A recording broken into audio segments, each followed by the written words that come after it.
Aleluia. Enquanto você abre no capítulo 9 de Lucas, a partir do verso 23, nós vamos orar em nome de Jesus. Espírito Santo de Deus, nós entramos em Tua presença, Senhor, para ouvir de Ti a edificação, a palavra da direção, a palavra junto com a unção da Tua presença, no derramar do Teu Espírito sobre nossa vida, nos vai fazer diferentes, vai nos tornar pessoas melhores, vai nos tornar vencedores verdadeiramente. Portanto, Espírito Santo, o nosso coração agora está aberto apenas e unicamente para o Senhor, para a Tua unção, para o Teu poder, para a Tua palavra. Sê conosco, meu Deus, com toda misericórdia e perdão, porque somos defeituosos.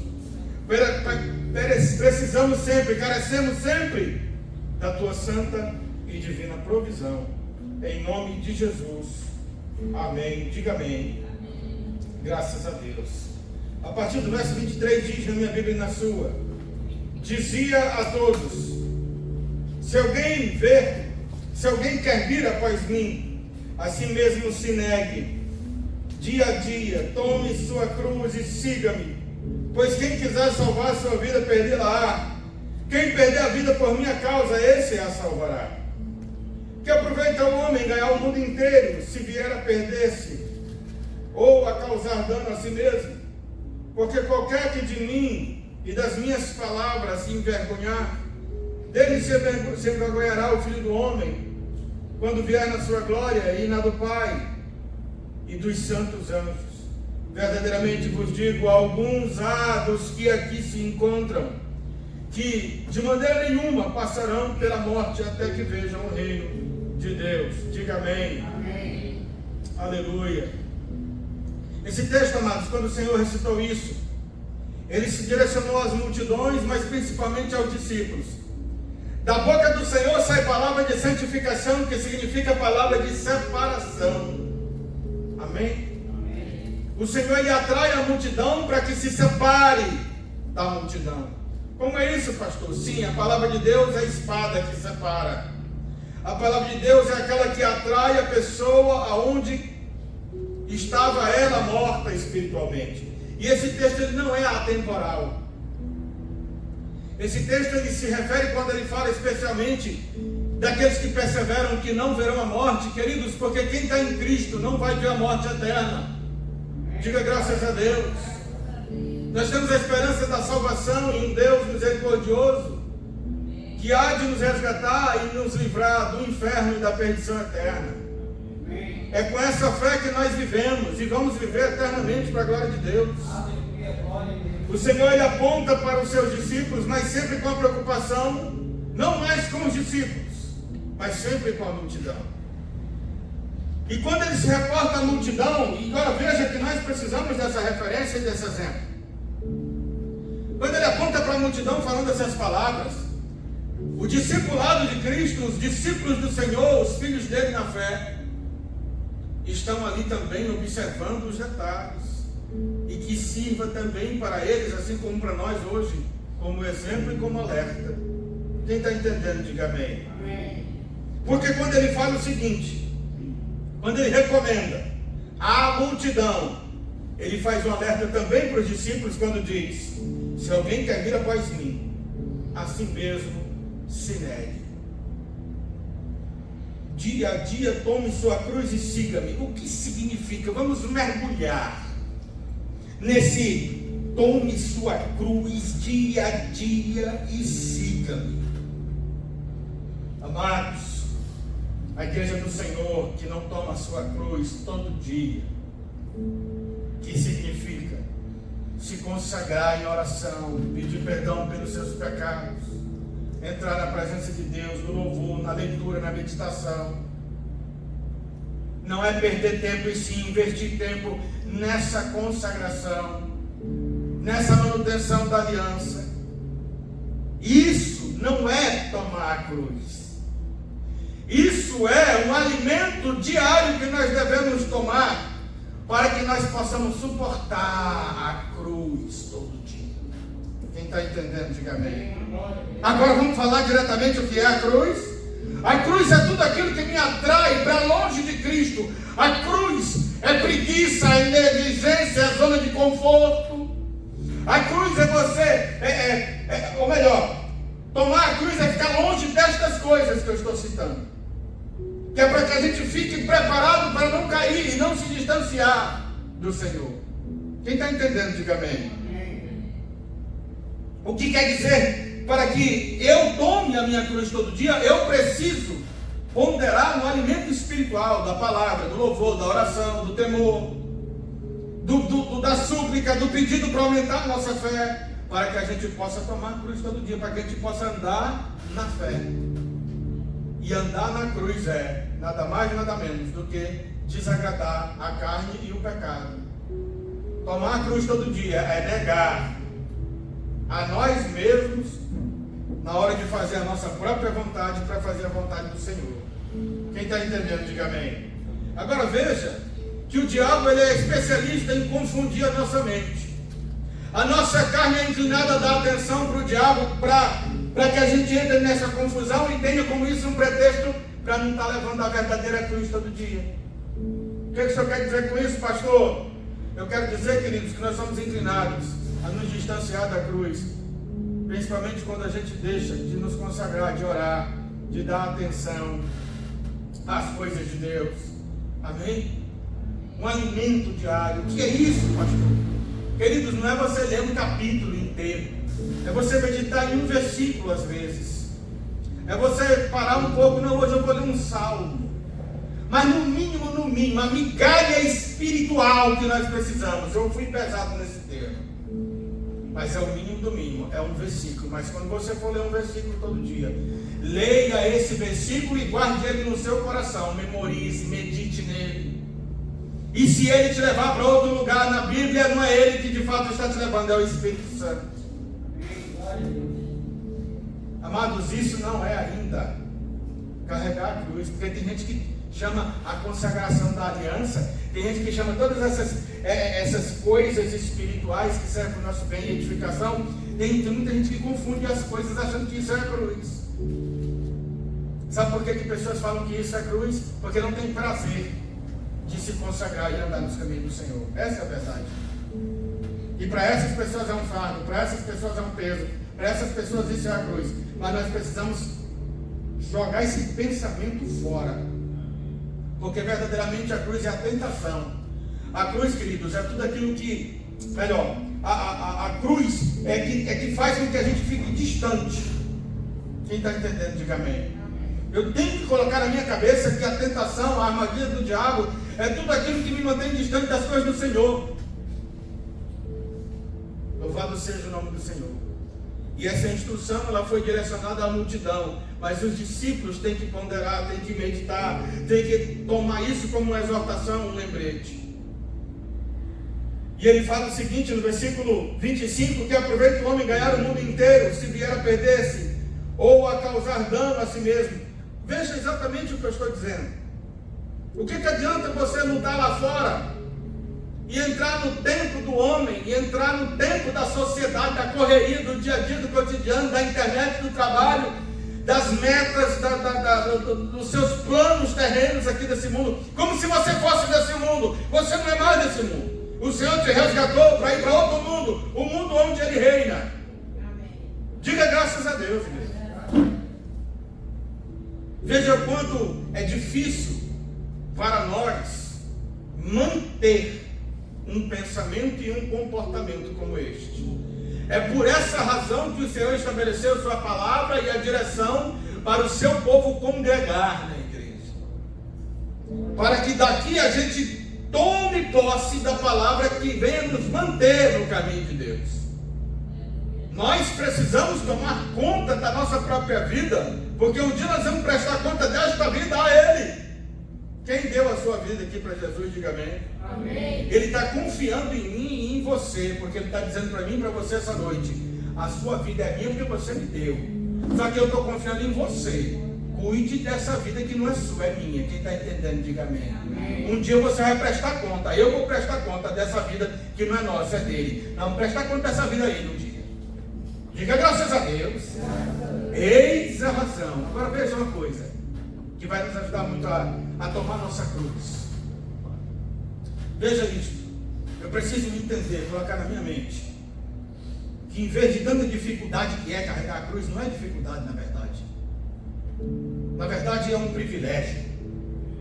Na verdade é você se destacar, escancarar para você mesmo e para a sociedade, para principado e potestade, para todo tipo de demônio ceboso, que você não pertence mais a eles, você não pertence mais a você, você não pertence mais ao mundo, você pertence a Jesus de Nazaré. Glória a Deus.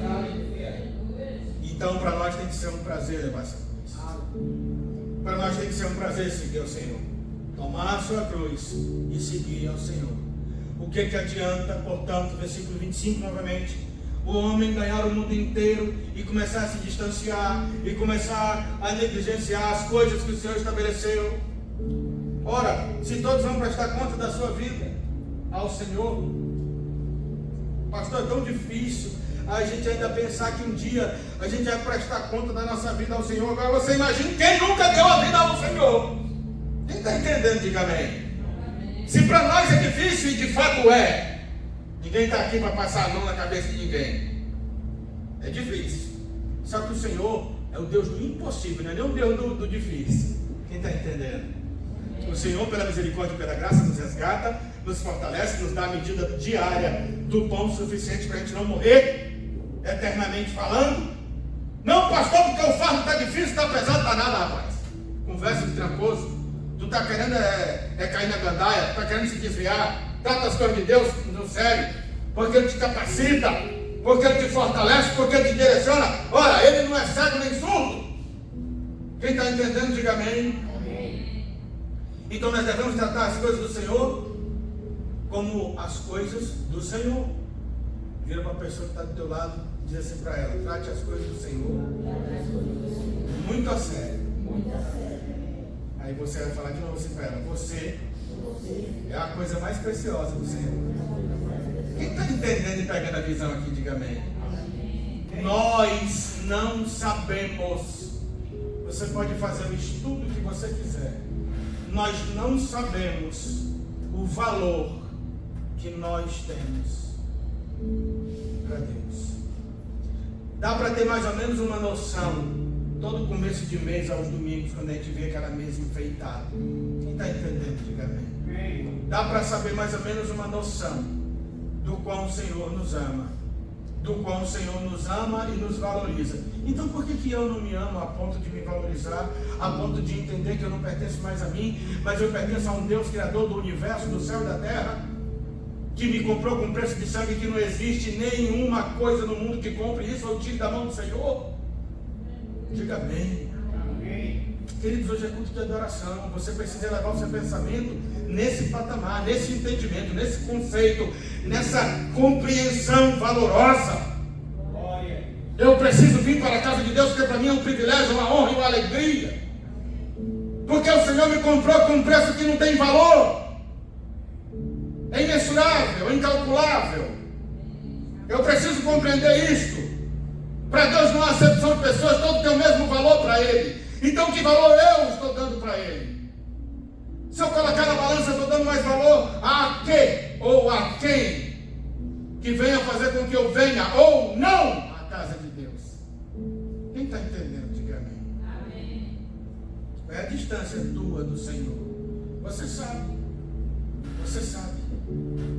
Eu preciso compreender que a cada momento que eu tenho a oportunidade de estar na presença do Senhor, é um momento em que eu estou me fortalecendo, e quando a adversidade vier, o Senhor vai me dar sustento e vitória. Diga graças a Deus. Tua Bíblia um pouquinho para frente, Lucas capítulo 10, o próximo capítulo.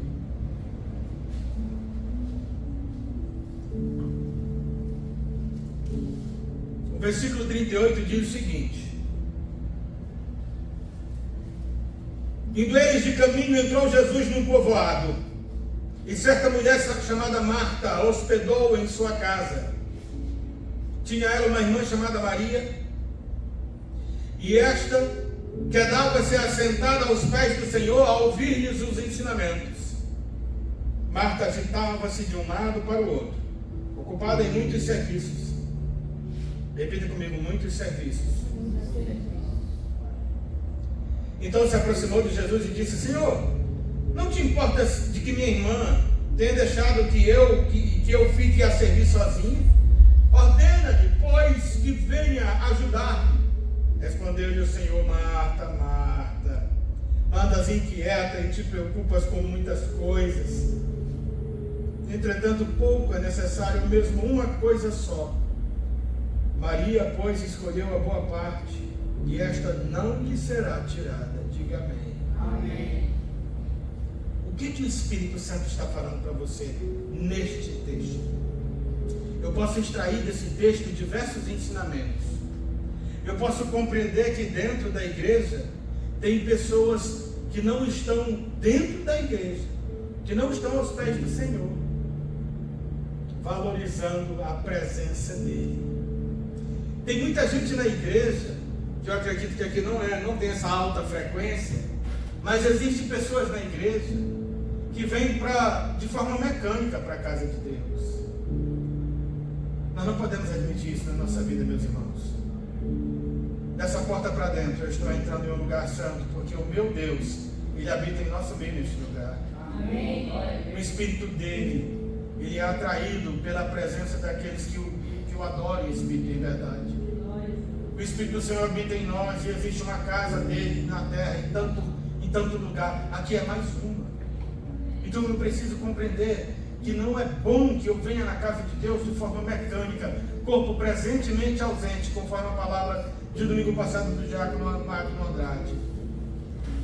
Mas eu preciso compreender que quando o Senhor está, eu preciso me desligar das coisas do mundo e me conectar nessa presença, nesse momento que Ele está nesse lugar. Quem está entendendo, diga amém.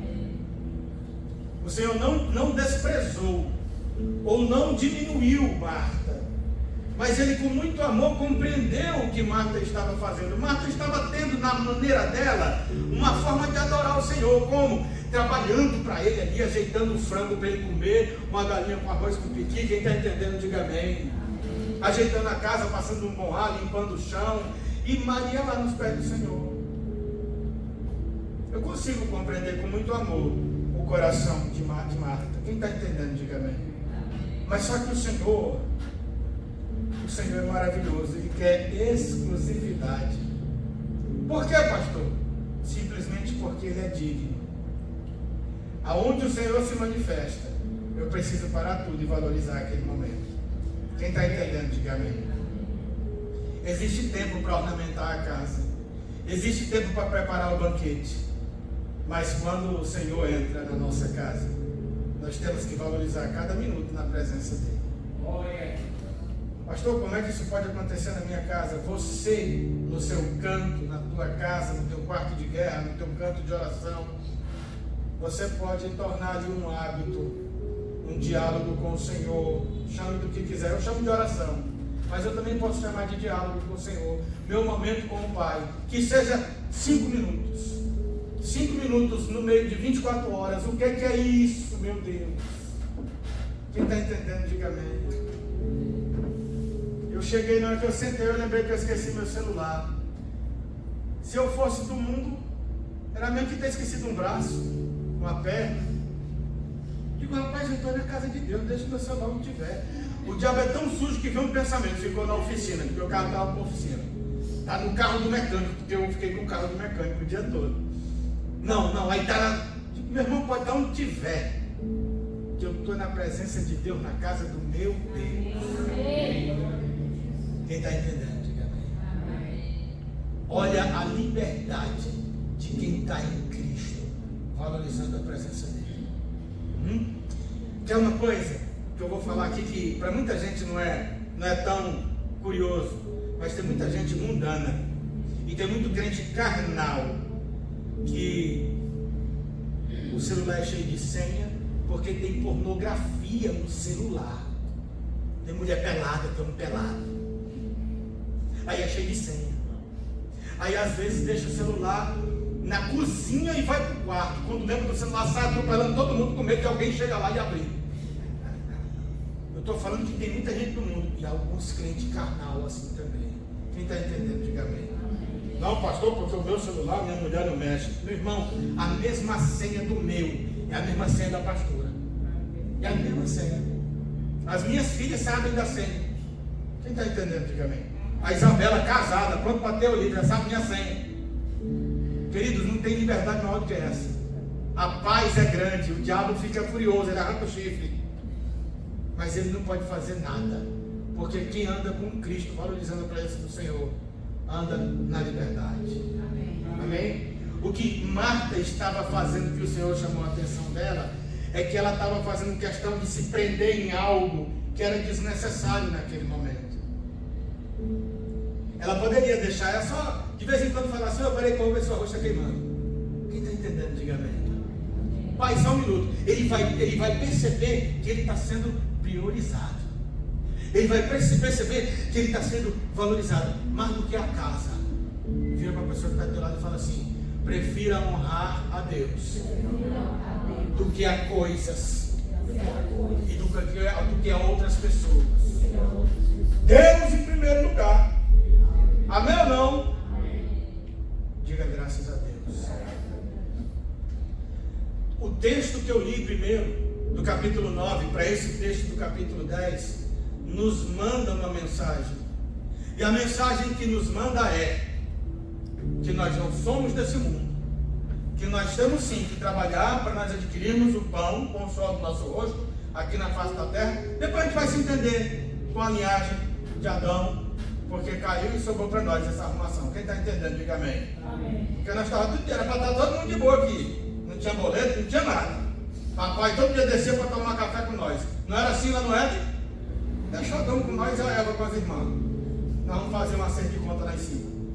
Mas, amados, o texto chama a atenção que o segundo Adão, Cristo, ele é perfeito e sempre será. E ele é digno de ser buscado. Porque aqui existem recursos naturais para que eu me mantenha nesse mundo. Mas esses recursos acabam. Assim como esse mundo se acaba, assim como a minha vida nesse mundo vai se acabar. Mas o segundo Adão veio para dizer que dele vem fonte de vida eterna. Dele vem a água da vida, dele vem o pão da vida. Quem dele se alimenta e bebe, nunca vai ter mais fome e sede e nunca vai morrer. Amém? Então, basicamente, ele está chamando a atenção da multidão e dos discípulos. Que a gente precisa observar essas coisas.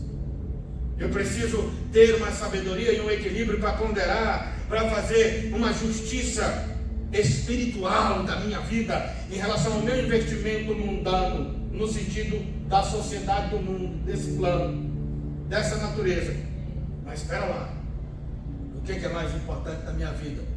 Uma vez que eu me converti e me desconectei das coisas que há no mundo, quem está entendendo, diga amém.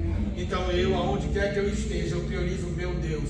É dentro da minha casa, no meu trabalho, é no ir e vir, é no meu divertimento, é na minha viagem, é na minha luta, é na minha batalha, é no meu vale dos ossos secos, é na minha tempestade, é na minha festa. Porque tem gente que só lembra de Deus e só quer honrar Deus na hora da tempestade, do vale dos ossos secos, na hora do pega para capar, na hora da batalha, na hora da dor, na hora de uma unha encravada, na hora de uma dor de ouvido, na hora de uma cólica renal. Pronto, agora não pode ter para quebrar, porque cólica renal, quem está entendendo, diga amém. Oi Jesus, ui, Jesus para cá, Jesus para lá. Ai meu papaizinho, não é? Só quando está doendo. E quando está tudo bem, e quando está tudo ok, quando a conta está no azul, quando você está colhendo com júbilo, vai esquecer quem foi o responsável que estava contigo semeando com lágrima. Quem está entendendo, diga amém. Vai esquecer que quando você estava no barco, no meio da truculência da tempestade, no meio do mar, com vento contrário e tudo, tinha um no convés dormindo, que só falou o seguinte: te aquieta. Quem está entendendo, diga amém. A gente tem uma tendência maldita de esquecer que o nosso passado de dor, de apuro e de aperto, o Senhor é fiel e sempre foi, sempre esteve do nosso lado. Então, queridos, vamos nos lembrar do Senhor quando a gente entrar em Canaã. Vamos nos lembrar do Senhor quando a gente colher com júbilo. Vamos lembrar do Senhor quando a gente estiver na fartura. Vamos nos lembrar do Senhor em todo o tempo, porque Ele é bom. Amém? Essa é a preocupação do Senhor com Marta. Essa é a preocupação do Senhor com aquele texto do capítulo 9, falando para as multidões: vocês não vão gastar o tempo de vocês nesse mundo, e vocês não vão priorizar a presença do Senhor e as coisas do reino. E quando vocês morrerem, vai se acabar tudo. Vocês vão para onde? Vão para o caldeirão do Hulk. Aí quando morre ainda fala assim: oh meu Deus, olha, vou contar uma história para vocês. Um rapaz que morou com a gente, ele foi num sepultamento de uma pessoa muito má, de fato muito má. E os dois irmãos, eram três, um morreu e os outros dois estavam enterrando esse um. E ele foi também, estava lá vendo aquela arrumação, o pessoal acendendo vela, tal e coisa. Aí quando morre vira santo, né? Para a sociedade, para nós não, porque nós não somos cegos nem besta. Quem está entendendo, diga amém. Acaba passando a vida todinha fazendo coisa errada, sendo sem vergonha. Aí quando morre, oi, o bichinho está no céu. Uma das irmãs chegou para o outro: oi, Oswaldo. É Oswaldo também, por coincidência, nome do meu gêmeo. Oswaldo, mas olha, mas o fulano está no céu, não está? Ele me contando, o Raimundo. Aí ele disse assim, e eu conhecendo os três, o final e os outros dois. E o Raimundo: mas João Marcos, não me chama de pastor não. Mas João Marcos, tu acredita que a Maria perguntou para o Oswaldo: mas olha, o João está no céu, não está? O Oswaldo, eu acho que a irmã Socorro sabe quem que eu estou falando. Dos filhos do final do Lampião, lá da Amapá. Mas ele está no céu, tá? Aí ele virou assim para ela: mas Maria, mas isso é com certeza. Aí o Raimundo encabulado. O Raimundo, gente, ele é especial. Só que ele, vocês ainda sabia que o negócio estava errado. Não só acredita, irmão João Marcos, eu digo acredito. Tem gente para tudo nesse mundo, meu irmão.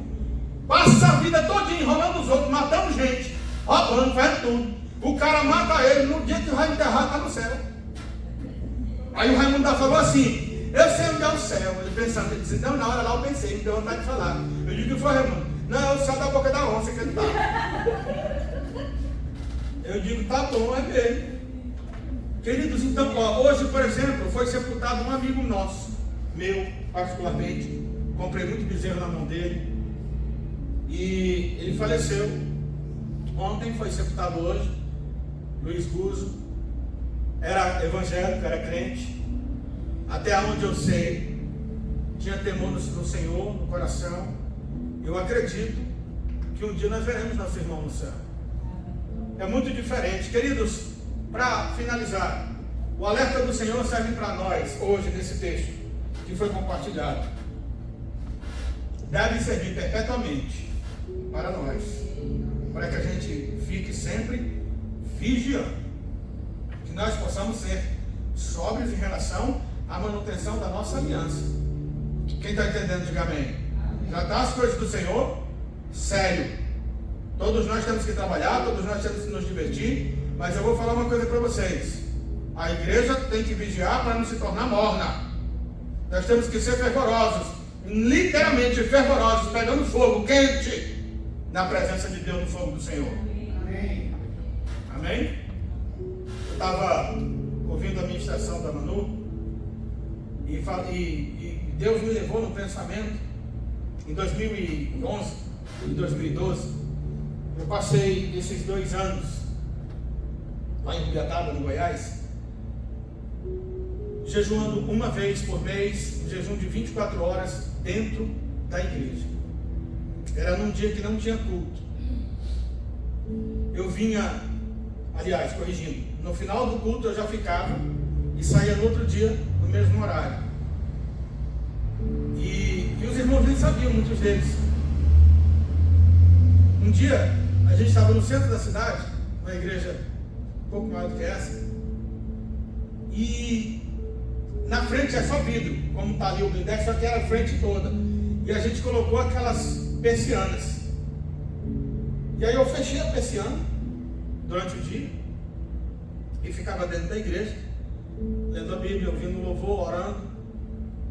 E uma hora, um momento eu estava andando na igreja orando, quando eu falei de ser fervoroso, de ser quente no fogo de Deus, eu tive um discernimento de um levante maligno em relação às famílias da igreja e em relação a mim e a minha família. E aí eu comecei uma batalha espiritual. Querido, só tem esse discernimento quem busca a presença de Deus. Quantas pessoas não sucumbem não se desviam, não se esfriam, porque estão perdendo a batalha espiritual pelo fato de não estarem vendo ou discernindo, porque não estão buscando a presença de Deus, porque não estão se consagrando. Aí depois ainda se perguntam e murmuram ao fim, falando: poxa, Deus não está comigo. Quem está entendendo, diga amém. Num dado momento, era quase umas 2 horas da tarde, 1 hora da tarde, uma coisa assim, era sol forte. Queridos, eu estava andando na igreja e eu comecei a repreender e combater em nome de Jesus, e do nada na minha cabeça, mas sempre eu acredito na orientação do Espírito Santo, eu falei: Senhor, me incendeia. Meus irmãos, não tem. Eu vi o meu corpo azul desse jeito, igual aquele fogo de gás de cozinha, de fogão. Eu estava andando desse jeito, andando, orando e vendo o fogo de Deus na minha vida. Era uma visão espiritual, mas eu estava pegando fogo. O que Deus quis dizer com essa demonstração, com essa graça de me conceder essa visão?